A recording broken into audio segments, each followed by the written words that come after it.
بالله من الشيطان اللعين الرجيم. بسم الله الرحمن الرحيم. الحمد لله رب العالمين وبه نستعين وهو المعين.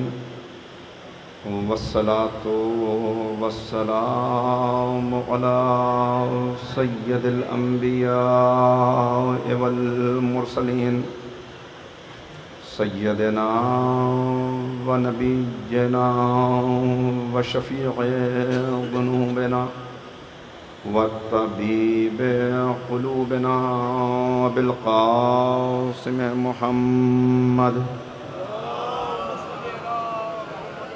وآله الطيبين الطاهرين المعصومين المظلومين المنتخبين المنتجبين.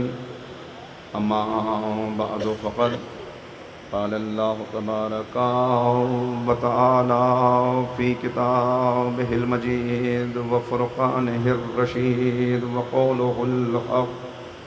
بسم الله الرحمن الرحيم. ولا تكونوا كالذين نسوا الله فأنساهم أنفسهم. صدق الله العلي العظيم. صلوات پڑھیں محمد.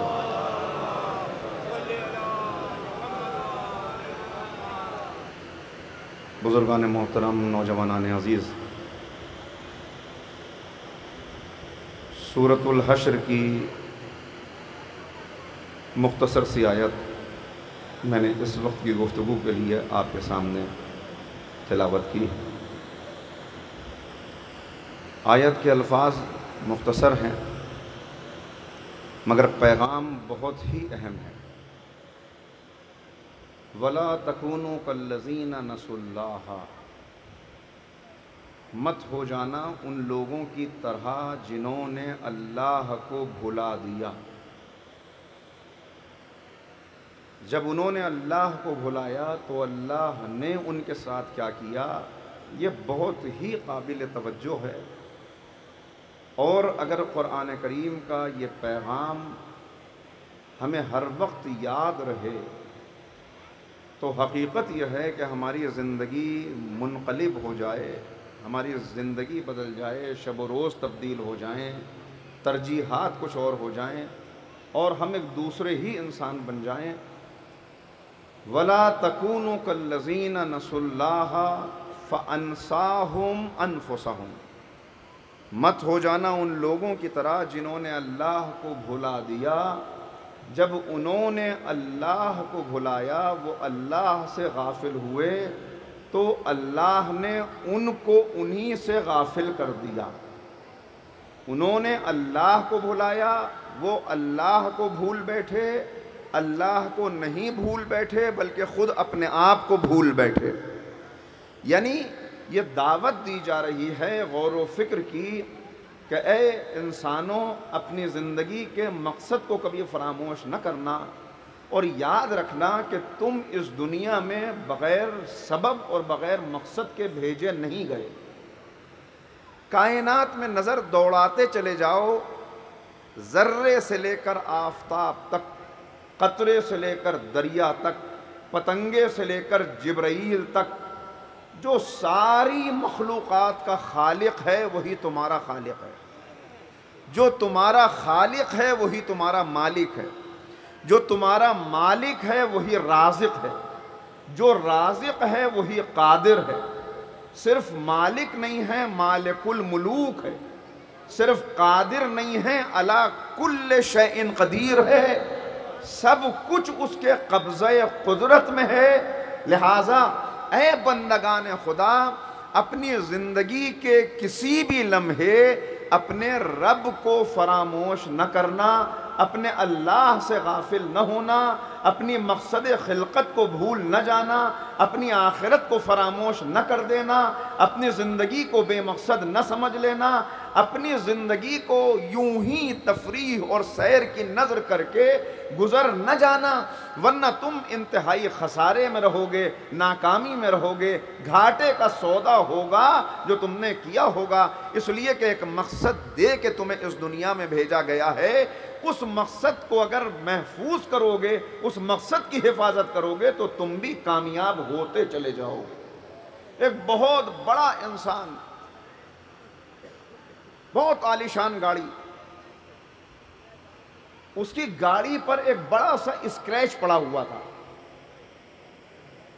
تو بہت سے دوست چاہنے والے اس سے بار بار سوال کرتے تھے کہ بھائی یہ آپ کے پاس کس چیز کی کمی ہے؟ آپ تو اگر ذرا سی خراش آ جاتی تھی تو گاڑی بدل دیا کرتے تھے، اب یہ اس گاڑی کے اوپر اتنا بڑا ڈینٹ، اتنا بڑا اسکریچ ہے جو پڑا ہوا ہے، اس کو بدلتے کیوں نہیں ہیں؟ بھائی گاڑی بدل لیجئے، مرمت کرا لیجئے، یہ ٹھیک ہو جائے گا۔ تو وہ ایک جواب دیتا تھا، اور یہ کچھ دن سے اس کی زندگی میں یہ بات آئی تھی، ایک تبدیلی آئی تھی۔ وہ ایک جواب دیتا تھا جو بھی اس سے پوچھتا کہ بھائی زندگی میں اتنا تیز نہ دوڑو کہ روکنے کے لیے پتھر مارنا پڑے۔ اب جو کوئی پوچھے وہ یہ جواب دے، اتنا بڑا آدمی کون اس سے آگے ہمت کرے پوچھنے کی۔ ایک دن ایک بے تکلف دوست نے اس سے یہ سوال کر لیا کہ بھائی یہ گاڑی کے اوپر ڈینٹ پڑا ہوا ہے، بڑا برا لگ رہا ہے، تم سے جو کوئی پوچھتا ہے تم کہتے ہو اتنا تیز نہ دوڑو کہ روکنے کے لیے پتھر مارنا پڑے، یہ کیا فلسفہ ہے؟ کیسی فلسفیانہ باتیں کرتے ہو؟ ذرا بتاؤ تو صحیح کہ آخر کیوں اس کی مرمت نہیں کراتے؟ اس نے کہا بھائی کوئی اور پوچھتا تو میں نہ بتاتا، مگر تم میرے دوست ہو بچپن کے، لہذا تم سن لو۔ کہا بات یہ ہے کہ ایک دن سڑک کے اوپر تیزی سے گاڑی دوڑاتے ہوئے ہم آگے بڑھتے چلے جا رہے تھے، ڈرائیور گاڑی چلا رہا تھا، میں پیچھے کی سیٹ پہ بیٹھا ہوا تھا، لیپ ٹاپ کھلا ہوا تھا، میں کچھ دیکھ رہا تھا، کچھ اپنا پڑھ رہا تھا، مصروف زندگی، کبھی موبائل، کبھی ایک وقت کا وقت نہیں ہے، فرصت نہیں ہے بالکل، لہذا گاڑی میں بھی مجھے کام کرنا پڑتا ہے۔ کہا اچانک گاڑی پہ ایک پتھر آ کے لگا، وہ اتنا تیز پتھر تھا کہ فوراً ڈرائیور نے سائیڈ میں کر کے گاڑی روکی۔ کہا وہ بھی اترا، میں بھی دیکھنے کے لیے اترا، تو اب جو پتھر مارنے والا ہے اس کو بھاگ جانا چاہیے، مگر ہم نے کیا دیکھا، ایک 12-13 سال 14 سال کا لڑکا ہوگا کہ جس نے پتھر مارا، وہ پتھر مارنے کے بعد وہ وہیں پہ کھڑا ہوا تھا۔ کہا اب غصے میں ہم اس کی طرف بڑھے تو اس نے پہلے ہی کہا بھائی مجھے معاف کر دیجئے، میں بہت دیر سے یہاں سڑک پہ کھڑا ہوا ہوں اور تیز رفتار سے جاتی ہوئی گاڑیوں کو روکنے کی کوشش کر رہا ہوں، مگر کوئی میرے اشارے پہ رکتا نہیں، میری سمجھ میں کوئی اور بات گاڑی روکنے کی نہیں آئی، تو میں نے یہی سمجھا کہ پتھر ماروں گا تو شاید گاڑی رک جائے گی۔ بات یہ ہے کہ میرا ایک مالک ہے جس کا میں خدمت گزار ہوں، اس کو میں ویل چیئر پہ لے کے روز سیر کرانے لاتا ہوں۔ کہ آج اتفاق سے میں یہاں سے گزر رہا تھا، وہ ویل چیئر الٹ گئی، وہ گر گیا، اس گڑھے کے اندر وہ گرا پڑا ہے، اور میرے بس کی بات نہیں ہے کہ میں اس کو واپس اٹھا کر چیئر پہ سوار کر سکوں، بیمار آدمی ہے، لہٰذا مدد کی ضرورت تھی، سہارے کی ضرورت تھی، کوئی رکنے کو تیار نہیں تھا، لہٰذا مجبوراً میں نے پتھر مارا۔ اب جو یہ بات سنی تو تھوڑا سا غصہ ختم ہوا، کہاں ہے تمہارے مالک؟ یہ لوگ گئے، اب جا کے اس کو گڑھے سے نکالا، بیچارہ زخمی ہو گیا تھا، کچھ مرہم لگایا، بٹھایا، اس کے بعد اس سے کہا کہ بھائی یہ آپ کے بچے نے پتھر مارا۔ اس نے کہا دیکھیے اس کا قصور نہیں ہے، اس کی سمجھ میں جو بات آیا، چھوٹا سا بچہ ہے تو اس نے وہ کیا، لیکن آپ پریشان نہ ہوں، آپ پریشان نہ ہوں، میں اس گاڑی کی آپ کی مرمت کرا دوں گا۔ انہوں نے کہا نہیں وہ مرمت چھوڑیے، چلیے جانے دیجئے، آپ یعنی محسوس یہ ہوتا ہے کہ بس یہی آپ کا دیکھنے والا ہے، آپ غریب آدمی ہیں، چلیے ہم آپ کو کسی اسپتال میں پہنچا دیں۔ تو اس نے کہا بھائی میں غریب نہیں ہوں، غلط فہمی میں مبتلا نہ ہوں، میں آپ کی صرف گاڑی کی مرمت نہیں کرا سکتا، بلکہ اگر آپ کہیں تو اس کے بدلے آپ کو نئی گاڑی دے سکتا ہوں، اس لیے کہ عالی شان محل ہے، بہت بڑا بزنس ہے، ایسی 10 گاڑیاں کھڑی ہوئی ہیں، کہ مگر معاملہ یہ ہے کہ پوری زندگی گزر گئی بزنس میں، پوری زندگی گزر گئی تجارت میں، سارا وقت دیا تجارت کو، خیال ہی نہیں آیا کہ کبھی بچوں کی خبر لوں، معاشرے کی خبر لوں، پڑوسیوں کی خبر لوں، پوری زندگی یوں ہی گزر گئی، اور اب جب زندگی اس مرحلے پر لے آئی کہ میں کمزور ہو گیا، مجھے سہارے کی ضرورت ہے، مجھے مدد کی ضرورت ہے، مجھے خدمت کی ضرورت ہے۔ تو اب بچے پردیس چلے گئے، بزنس اتنا پھیلا ہوا ہے کہ مینیجرز ہیں جو اس کا خیال رکھتے ہیں، مجھے اس کا حساب بھی پتہ نہیں، مگر اتنا امیر ہو کے میں اتنا غریب ہوں کہ آج کوئی نہیں جو میری خبر لے، کوئی نہیں جو مجھے سہارا دے۔ یہ کہتا ہے کہ اس کی یہ بات سن کے مجھے یہ محسوس ہوا کہ یہ پتھر اللہ نے اس بچے سے مروایا ہے تاکہ میں اپنا مستقبل دیکھ لوں کہ آنے والے دنوں میں میرا یہ حال ہونے والا ہے، اور یہ پتھر یوں ہی نہیں لوگا، اللہ نے مجھے روکا ہے یہ بتانے کے لیے کہ اتنا تیز نہ دوڑو کہ روکنے کے لیے پتھر مارنا پڑے۔ کہ یہ میری زندگی کا انقلاب ہے، یہ ٹرننگ پوائنٹ ہے، لہٰذا یہ ڈینٹ، یہ اسکریچ میں اسے کبھی ٹھیک نہیں کراؤں گا۔ اب میری زندگی کا معیار بدل چکا ہے، اب میں سمجھ چکا ہوں کیا کروں گا اتنی دولت جمع کر کے، کیا کروں گا اتنا سرمایہ جمع کر کے، لہٰذا اب اسپتال بنوا رہا ہوں، یتیموں کی خبر لے رہا ہوں، غریبوں کی خبر گیری کر رہا ہوں، دولت میرے پاس بہت ہے، مگر میری زندگی میں جو تبدیلی آئی وہ اس بچے کے اس پتھر کی وجہ سے آئی۔ اگر میں نے یہ بات آپ تک پہنچا دی ہو تو آپ کے ذریعے سے، اور خدا سلامت رکھے ان میڈیا والوں کے ذریعے، چینل والوں کے ذریعے سے جہاں تک یہ آواز جا رہی ہے، میں ہر ایک سننے والے کو یہ پیغام دینا چاہتا ہوں، اپنا محاسبہ کیجئے، غور و فکر کیجئے، تنہائی میں ذرا سوچئے، ذرا رکیے، ذرا ٹھہریے، ذرا جائزہ لیجئے۔ ایسا نہ ہو کہ روکنے کے لیے فرشتوں کو عذاب کا پتھر مارنا پڑے تب چلتی ہوئی زندگی رکے۔ ایک صلوات پڑھ دیں مل کے محمد و آل محمد۔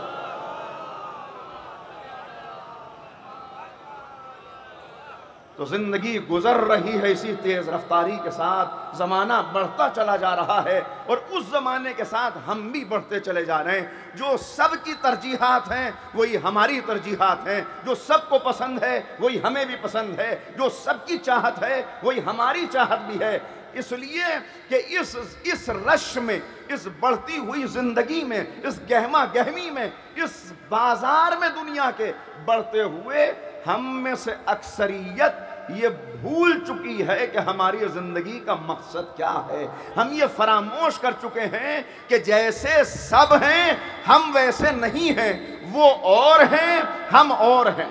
دیکھیں میں آپ کو متوجہ کروں گا، اس پہ غور کیجئے گا، میری بات پہ اب توجہ کیجئے، رات میں لیٹ کر سوچئے گا، تنہائی میں غور کیجئے گا، وہ اور ہیں ہم اور ہیں۔ ایک بنیادی فرق بتا دوں آپ کو کیا ہے؟ دیکھیں بنیادی فرق یہ ہے، اس وقت کوئی بازاروں کی رونق دیکھ رہا ہے، کوئی دریا کی موجیں دیکھ رہا ہے، کوئی اپنی زندگی میں کسی اور طرح مصروف ہے، مگر یہ بھائی بہن، یہ سب مل کے مومنین و مومنات اس فرش مجلس پر موجود ہیں۔ اس کا مطلب یہ ہے کہ آپ عام لوگ نہیں ہیں، آپ خاص لوگ ہیں جنہیں وہاں سے اٹھا کے اللہ نے یہاں پہنچا دیا۔ توجہ کیجئے گا، غور کیجئے گا، عام نہیں ہے، عام نہیں۔ لہذا اگر ہم عام نہیں ہیں، پہلا مرحلہ معرفت الہی کا، من عرف نفسا فقد عرف ربا، جس نے اپنے نفس کو پہچان لیا، اپنے آپ کو پہچان لیا، اس نے خدا کو پہچان لیا۔ خدا شناسی کا پہلا مرحلہ خود شناسی ہے کہ انسان خود کو پہچانے، اسے یاد رہے، وہ غور کرتا رہے، میں کون ہوں، میں کیوں آیا ہوں، مجھے کہاں جانا ہے، میں کس طرح بڑھتا چلا جا رہا ہوں۔ توجہ کرنے کی ضرورت ہے، غور کرنے کی ضرورت ہے۔ تو ایک بنیادی فرق ان میں اور آپ میں کیا ہے؟ ایک بنیادی فرق یہ ہے، وہ اور ہیں ہم اور ہیں۔ وہ سب دعائے فاطمہ نہیں ہیں، ہم دعائے فاطمہ زہرا ہیں۔ صلوات پڑھ دے محمد و آل محمد۔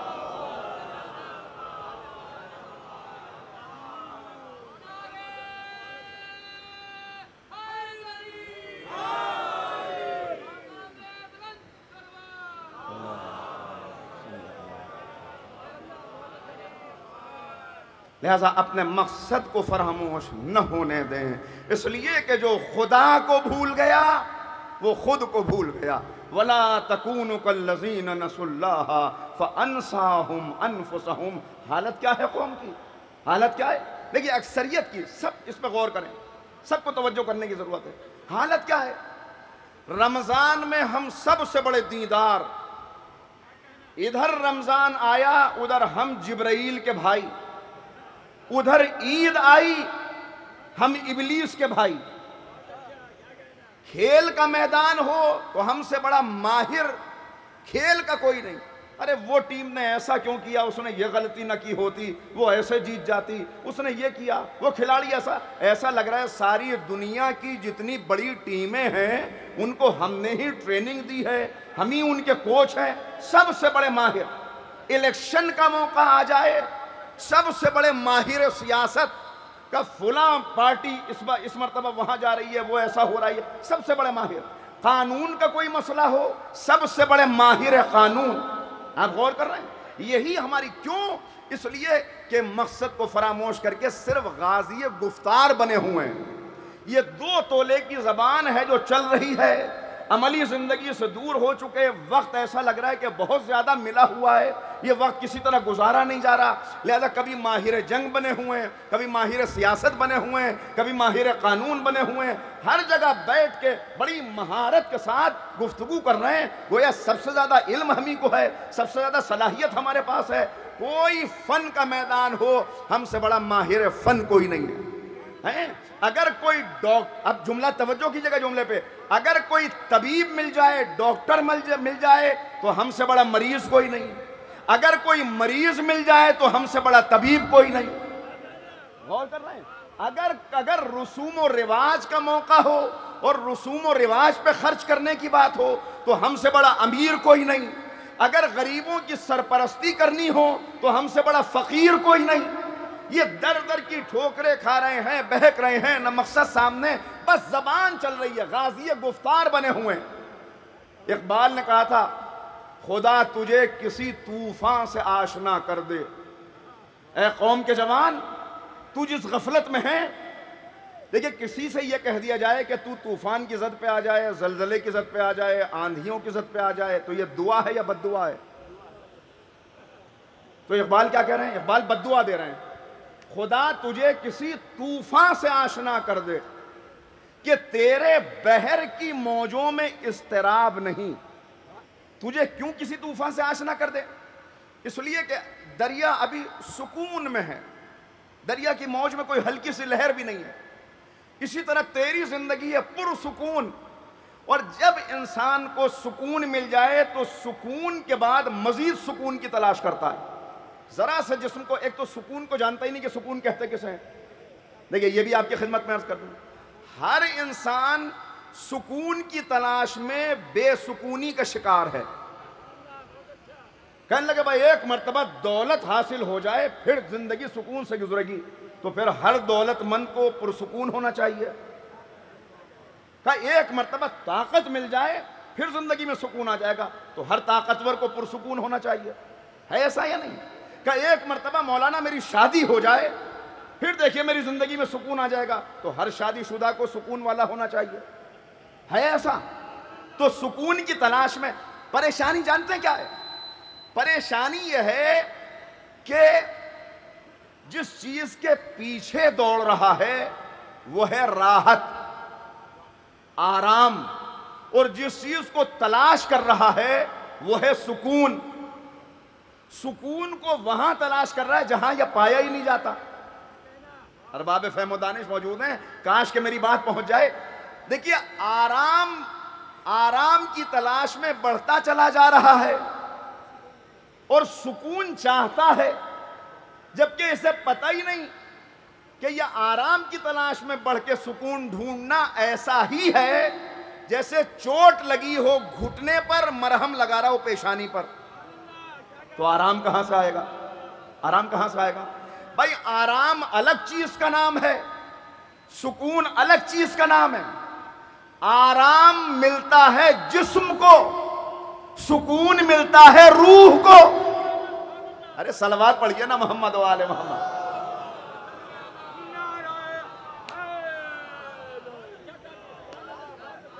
اب مجھے معلوم ہے کہ آپ کی یہ خاموشی غور و فکر کی خاموشی ہے، لیکن اس غور و فکر کی خاموشی میں اگر درود کی صلوات بلند ہو جائے تو عبادت میں مزید عبادت کا مزہ آ جائے.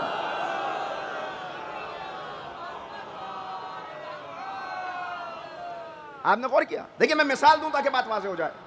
سکون کب ملتا ہے؟ مثال دوں. گرمی، شدید گرمی، چلچلاتی ہوئی دھوپ، رکشہ میں بیٹھے ہوئے آ رہے ہیں، گھر کے دروازے پہ پہنچے، پسینہ پسینہ آپ بھی ہیں، اور رکشہ والے کے بیچارے کے سر سے لے کر ایڑی تک پسینے میں شراب ہو رہے. اس کو اس کا ہدیہ دیا، اس کا کرایہ دیا، اس کے بعد کہا ذرا رکیے. گھر میں آواز دی بیٹا ذرا فریج سے ٹھنڈا پانی لے کے آؤ. ٹھنڈا پانی وہ لے کے آیا، کہ گرمی میں آپ کا پسینہ بہت بہہ گیا ہے، لیجئے پانی پی لیجئے. پانی وہ پی رہا ہے، تراوٹ آپ کے سینے میں آ رہی ہے.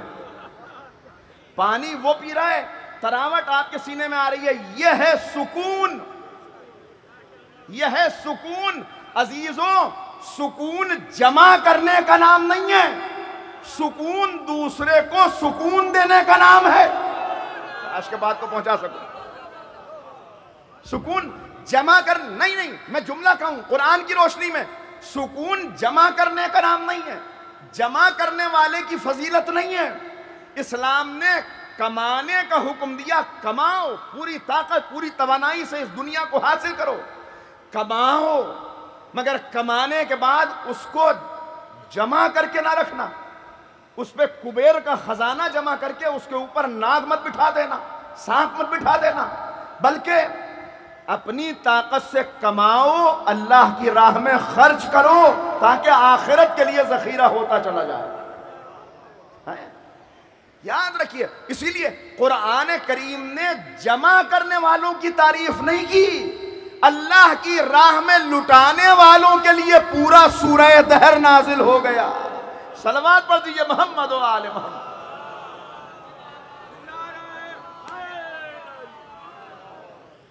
تو کہا سکون کی تلاش میں بات کہاں سے چلی، دیکھیے کہاں تک آ گئی. میں عرض کیا کر رہا تھا؟ میں عرض یہ کر رہا تھا تو دوسرے کے انسان درد دل کے واسطے پیدا کیا انسان کو.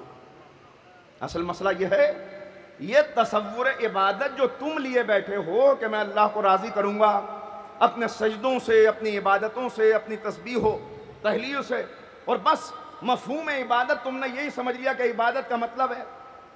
عبادت کا مطلب کیا؟ کہ عبادت کا مطلب مسجد، مصلی، محراب، تسبیح، تلاوت، بس یہیں تک محدود کر دیا عبادت کو. یہ بہت بڑا فریب ہے، بہت بڑا دھوکہ ہے جو کھایا ہے. دیکھیے دو چیزوں سے ہم نے دھوکہ کھایا، ایک لفظ عبادت، ایک لفظ ترقی. مجھے معلوم ہے کہ ان اجتماعات میں، ان سالانہ مجالس میں ایسے موضوعات پہ گفتگو ہوتی نہیں ہے، مگر میں تو گفتگو ہی ایسے کرتا ہوں. مجھے تو پیغام پہنچانا ہے، مجھے تو بات پہنچانی. دیکھیے میں ایک بات آپ سے پوچھوں، ایک سوال کرتا ہوں آپ سے. آپ نے کبھی کسی جلتے ہوئے آدمی کو دیکھا ہے؟ آگ لگی ہوئی ہو، آدمی جل رہا ہو، خدا نخواستہ. لیکن سوشل میڈیا کی مہربانی کہ ایسے مناظر آپ میں سے ہر ایک نے دیکھے ہوں گے. جب انسان کے آگ لگی ہو، جلا ہوا ہو، تو وہ دوڑتا ہے، بھاگ رہا ہے، چیخ رہا ہے، چلا رہا ہے. لیکن پھر کچھ دیر کے بعد آپ دیکھیں گے وہ ایک جگہ بیٹھ گیا. آگ اب بھی لگی ہے، شعلے اب بھی بلند ہیں، لیکن اب وہ نہ چیخ رہا ہے، نہ پکار رہا ہے، نہ آواز دے رہا ہے. یہ کیا ہوا؟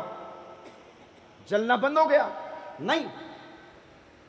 مسئلہ یہ ہے کہ جلنے کا احساس ہوتا ہے جلد میں، کھال میں. جب تک اس کی کھال جل رہی تھی، تکلیف کا احساس تھا، وہ تڑپ رہا تھا، وہ رو رہا تھا، وہ گڑ گڑا رہا تھا، وہ چیخ رہا تھا، وہ مدد کے لیے پکار رہا تھا. لیکن جب کھال جل چکی تو تکلیف تو اب بھی ہے، مگر تکلیف کا احساس ختم ہو گیا. اب گوشت جل رہا ہے، ہڈیاں جل رہی ہیں، مگر تکلیف کا احساس نہیں ہے، تو خاموش بیٹھا ہوا ہے.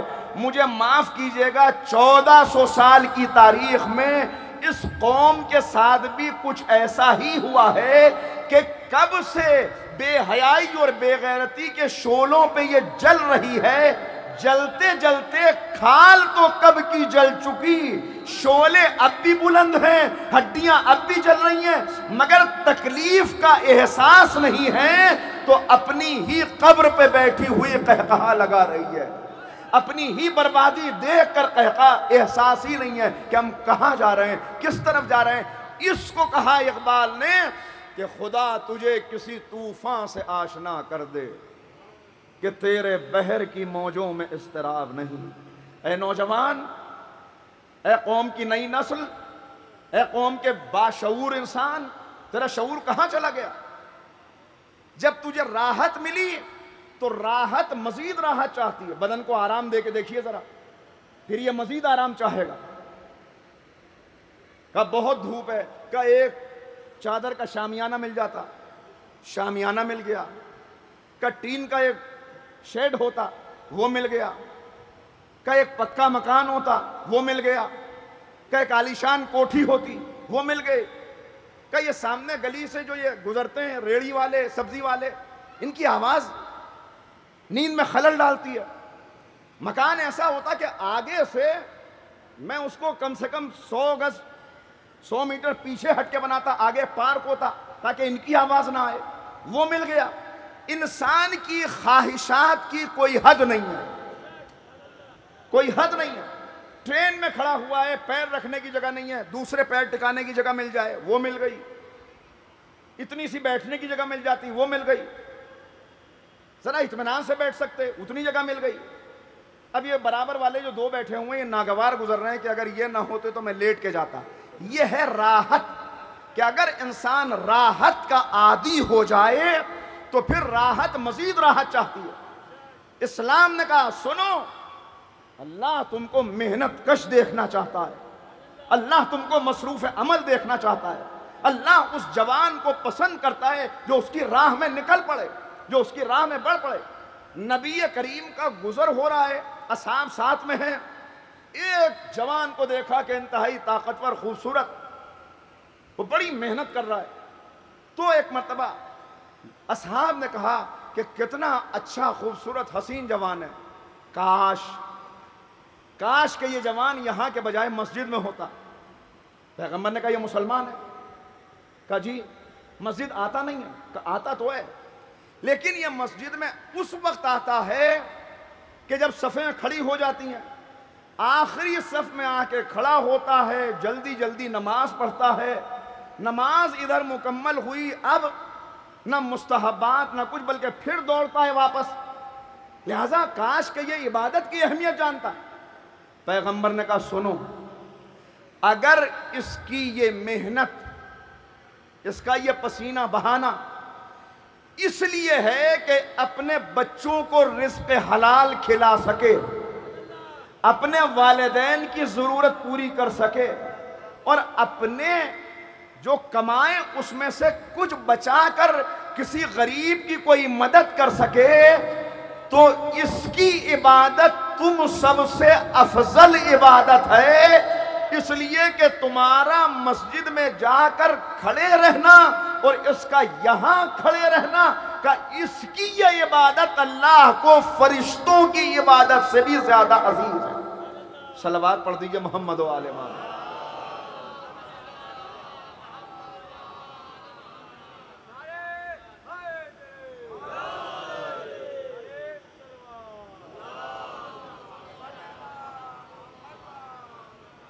تو آپ نے غور کیا تو کہا راحت مزید راحت کی طرف لے جاتی ہے، لہٰذا متوجہ کیا گیا کہ راحت نہیں۔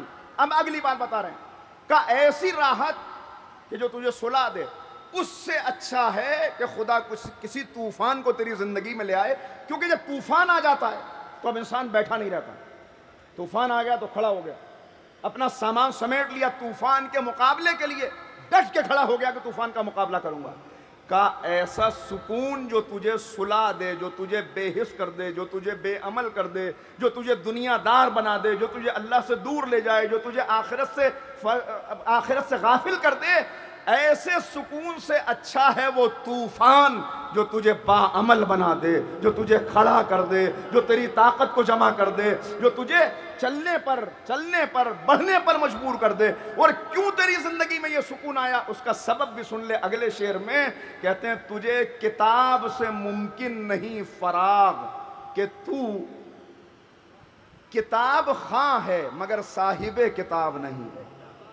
اے بندے مومن، یہ اللہ نے جو کتاب نازل کی ہے، یہ اللہ نے جو اپنا کلام اتارا ہے، یہ تیرے لیے اتارا ہے، یہ تیرے لیے اتارا ہے، مگر افسوس کہ تو کتاب خواں بن کے رہ گیا، تو کتاب کا پڑھنے والا بن کے رہ گیا، صاحب کتاب نہیں بنا۔ یہ کتاب صرف اس لیے نہیں ہے کہ تو اسے پڑھ کے خاموش ہو جائے، بلکہ اس کی تلاوت اس لیے ہے کہ تلاوت تجھے لے جائے ہدایت تک، ہدایت تجھے لے جائے عمل تک، عمل تجھے لے جائے جنت تک، تاکہ اللہ کی خوشنودی تجھ کو ملتی چلی جائے۔ صلوات پڑھ دے محمد و آل محمد۔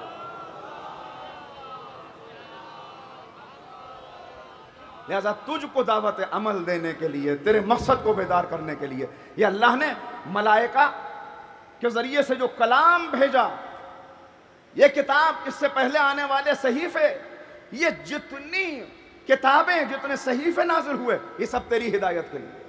یہ جتنے انبیاء و مرسلین آئے، یہ سب تیری ہدایت کے لیے کہ تو کہیں غار میں گرا نہ رہ جائے۔ مگر عالم کیا ہے؟ اب سنیے گا، میں آپ کو 2-3 منٹ اور آپ کے یہاں پہ لیتا ہوں۔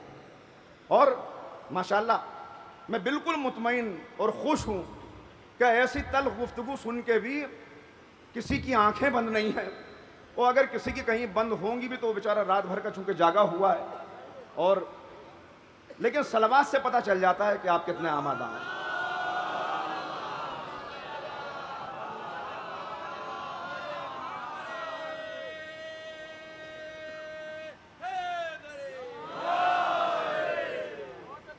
اسی لیے بار بار متوجہ کیا۔ مگر عالم کیا ہے؟ میں آپ کو ایک کہانی سناتا ہوں چھوٹی سی، اجازت ہے؟